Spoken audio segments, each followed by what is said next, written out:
मैंने अपनी जिंदगी में कुछ ऐसे लोग देखे हैं कि जब वो वफात पा जाएंगे तो कुछ लोग शुक्र अदा करेंगे।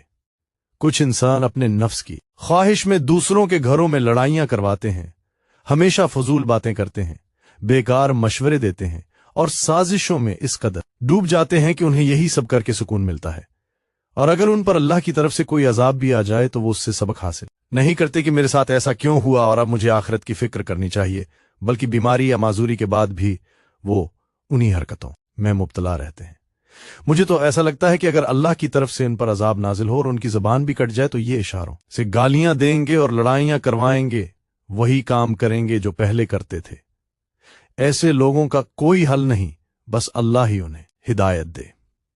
और दुआ है कि अल्लाह हमें और हमारी औलाद को ऐसा इंसान बनाए, ऐसी तरबियत दे कि हम लोगों के लिए भलाई और मददगार साबित हों, ना कि ऐसे कि लोग हमारे मरने का इंतजार करें और कहीं अब कोई हल नहीं, ये मरेगा तो हमें सुकून आएगा।